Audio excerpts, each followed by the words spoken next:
Olá pessoal, boa tarde. Bom, esse é o nosso seminário em elementos finitos. Eu sou o Matheus Kogo e eu fiz junto com o Igor Albiero. O objetivo desse trabalho é simular, através do método elemento finito, o comportamento da ponte de macarrão que a gente construiu previamente no curso, na matéria de Mecânica dos Sólidos 2.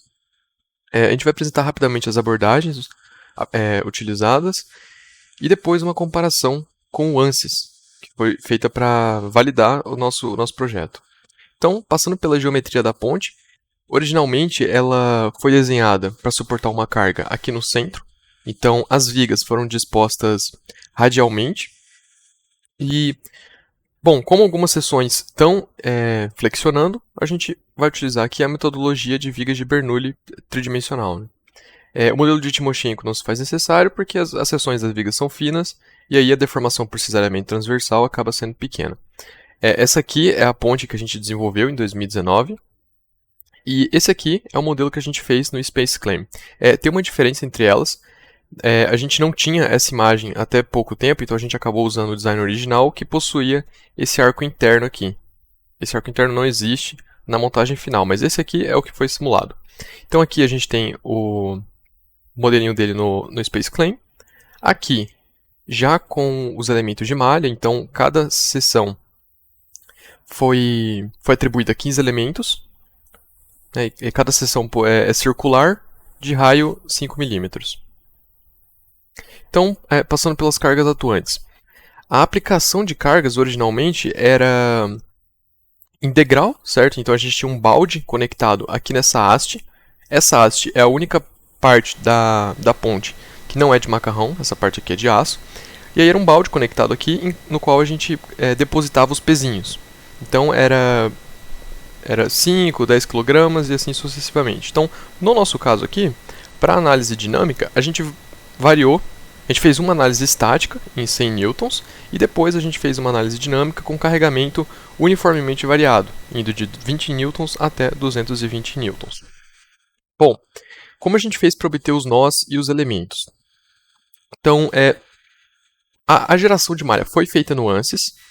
E aí, através de seleções nomeadas, a gente exportou tanto as informações dos nós, ou seja, número de nó e a posição dele em x, y, z, como a informação dos elementos, que é o número do elemento e os nós aos quais ele está conectado.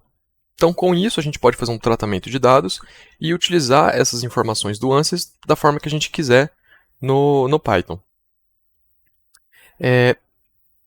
Tem um detalhe, um ponto importante, é que existem no ANSYS nós sobrepostos.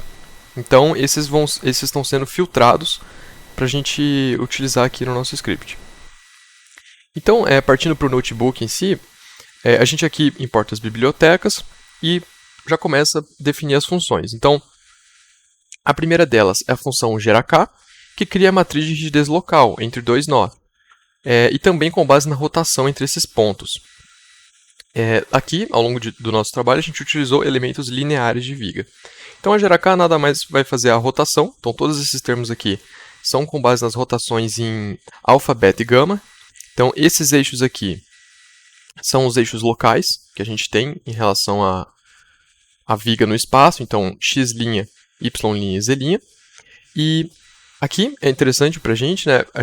Originalmente, a viga era circular, então a gente considera que a rotação no próprio eixo, ela é nula. Então aqui a gente pode considerar alfa igual a zero e aplicar as rotações nos outros dois ângulos. Aqui a gente tem definido a matriz K para o caso de elemento linear, tridimensional, e aqui a gente faz a multiplicação das matrizes. Bem similar, a gera M ela vai criar a matriz de massa local entre dois nós, mesma coisa. E aqui tem algumas funções utilitárias. Então, como leitura dos dados que o ANSYS exportou para a gente, o plot das visualizações 3D e a filtragem de nós. Então, aqui a gente gera o gráfico da malha. Só um instante, deixa eu só rodar esses.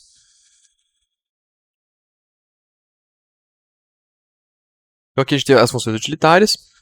Isso aqui desenha a malha 3D com os nossos pontos. Aqui a gente tem uma funçãozinha básica que retorna a força aplicada com base no tempo, para análise dinâmica. Ler nós, limpa nós, ler elementos e limpa elementos vão ler os elementos gerados pelo ANSYS e já fazer aquelas considerações de se o nó existir em dois pontos iguais, então a gente só precisa de um deles. Ok, e aqui, passando brevemente pela solução. A gente vai ter a solução estática e a dinâmica, que seria a integração dinâmica usando o Newmark. Então a solução estática é simplesmente resolver o sistema de forças globais igual a matriz de rigidez global vezes os deslocamentos. Aí, para fazer isso aí, basta utilizar a inversa da matriz global de rigidez. Lembrando que esse U, considerando as condições de contorno, ele já tem menos nós, que é a original, então F e K também têm essas linhas deletadas. Já a análise dinâmica, a gente utiliza com o método de Newmark. Então, nesse método, as funções no tempo e suas derivadas são aproximadas utilizando um truncamento na série de Taylor, até derivadas de segunda ordem.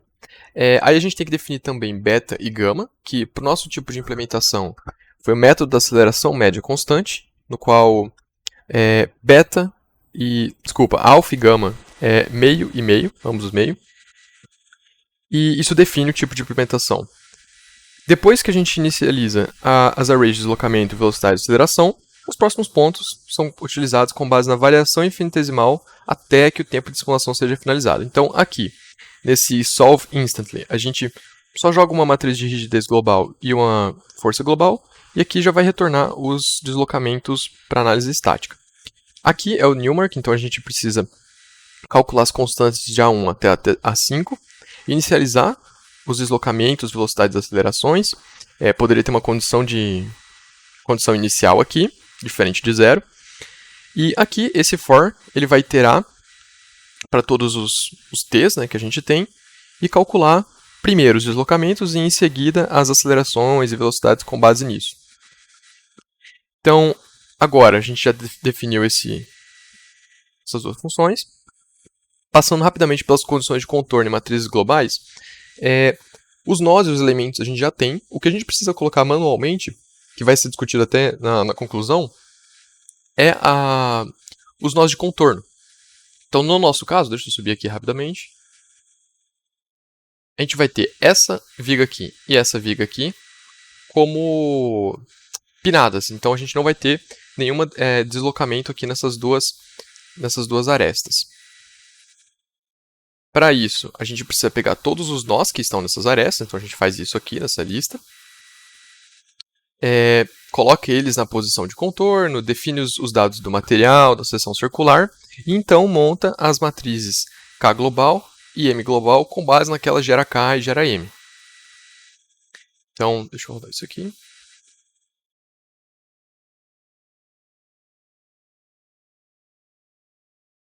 Okay? E aí a análise estática é feita com base naquele Solve Instantly. Depois a gente plota e coloca uma escala aqui.